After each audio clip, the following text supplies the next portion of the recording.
Then, opening their treasure chests, they offered him gifts of gold, frankincense, and myrrh. Merry Christmas and Happy Epiphany.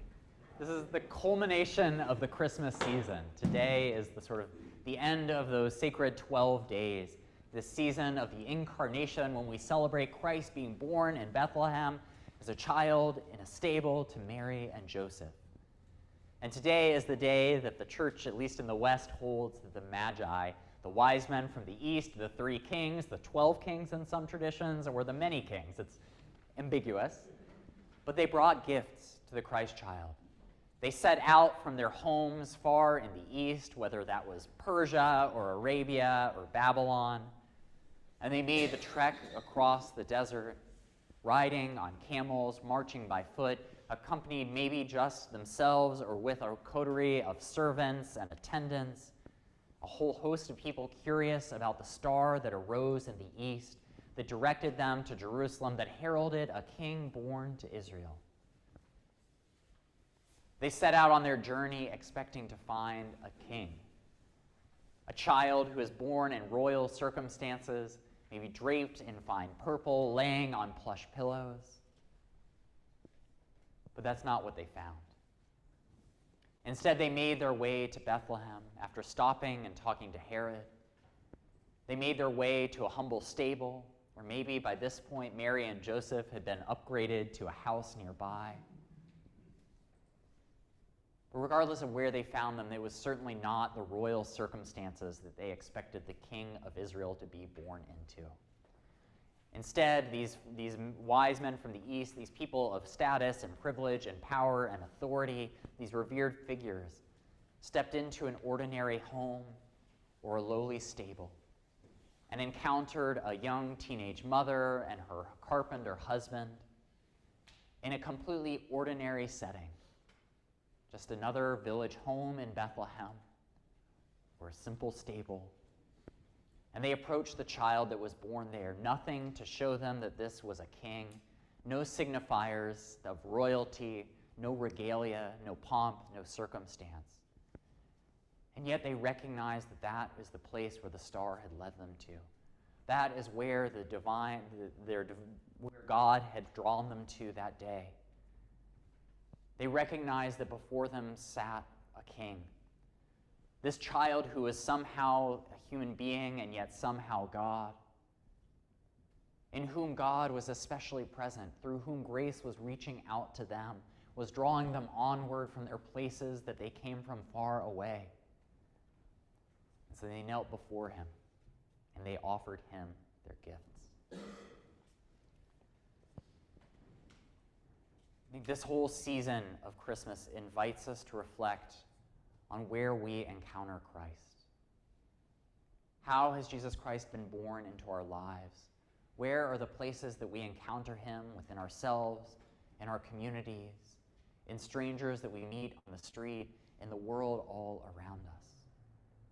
Where are the unexpected places where God presents himself to us, where we see Christ's image being reflected back to us? And along with that question of where we encounter Christ is the question of how do we respond to that encounter? What is our reaction to seeing Christ out in the world, in the face of another human being? And in our gospel reading today, we get 2 very different reactions.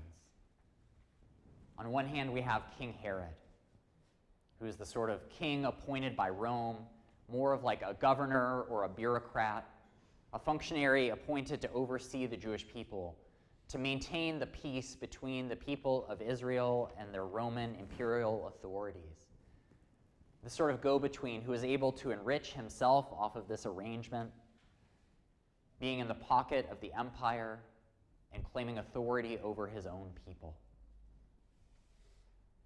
But Herod was in a tenuous position, completely subject to the whims of Rome. And he knew that at any instant he could be yanked out of that position, taken from his throne, replaced with someone who will be more compliant. And so when these wise men from the east arrive and tell him that they have seen a sign that a new king of Israel has been born, Herod is afraid. He's afraid for himself, for his own position, afraid of what this claimant to the king, to the throne of Israel could mean.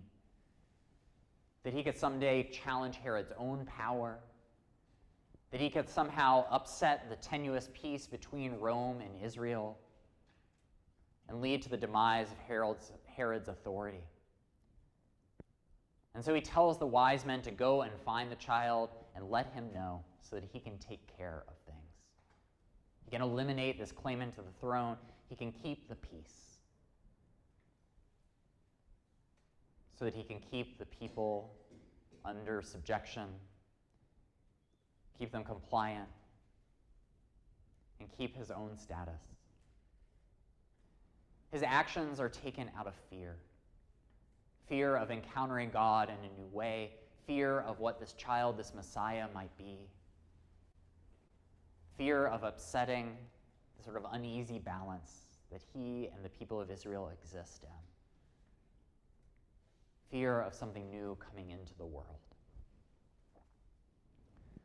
And then on the other hand, we have these wise men from the east who have made this long journey expecting one thing, expecting a king, with all the royal signifiers around it, trumpets heralding all the finery of a royal birth. And yet what do they find? A child in a manger, a child in the arms of his young mother and father,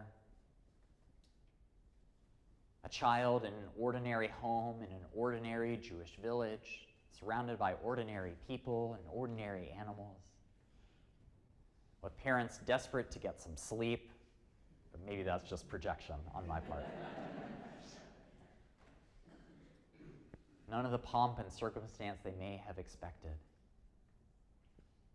And how do they respond to that? They don't skip a beat. They aren't fazed by it. This is where God has led them to. This is the child they have been sent to find. And so in this ordinary home, they kneel down before this child and they leave their extravagant gifts: gold, frankincense, and myrrh. The trappings fit for a king. These objects that are meant for not for every commoner in Israel, but for royalty. And they offer them to the Christ child. They pay him homage. They honor the fact that God is present in this child. And they do so with generosity, with a lavish generosity that seeks to give what they have to honor God's presence in that place. And in that way, the Magi become an example for all who would come to know Jesus. They become an example for all who would encounter Christ in whatever way, and become an example for what a life of discipleship looks like. A life of generosity, of responding to the image of Christ as it is present in the world and in other people, with a spirit of giving, of openness, with a desire to see and to serve Christ in all people.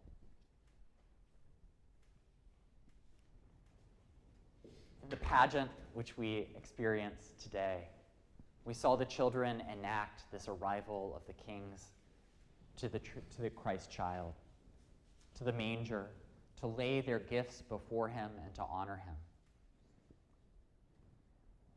But alongside those traditional gifts, the gold, the frankincense, and myrrh, they also left other gifts. The gift of food. These non-perishable food items will go to the food pantry of St. Thomas More, where they have clients who will come from all over the seacoast and even further in order to stock their pantry, in order to make whatever money they may be bringing in stretch a little bit further so that they might be able to feed their families.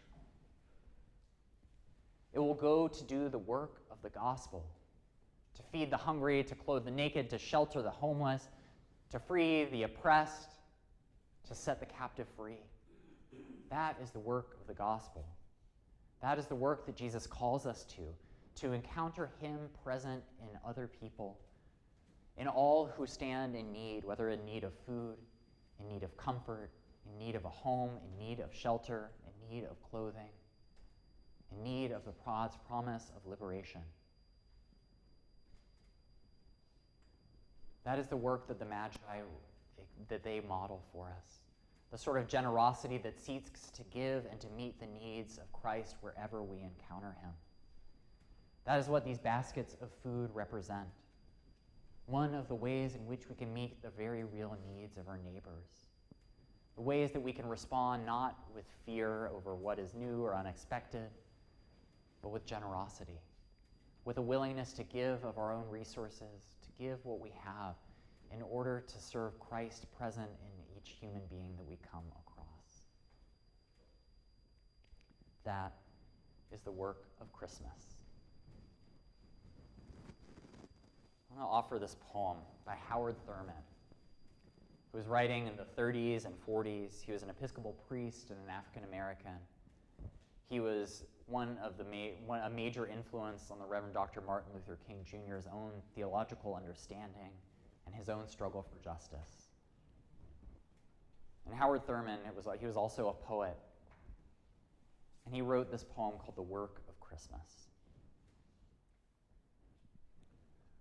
When the song of the angels is stilled, when the star in the sky is gone, when the kings and princes are home, when the shepherds are back with their flock, the work of Christmas begins. To find the lost, to heal the broken, to feed the hungry, to release the prisoner, to rebuild the nations, to bring peace among brothers, to make music in the heart.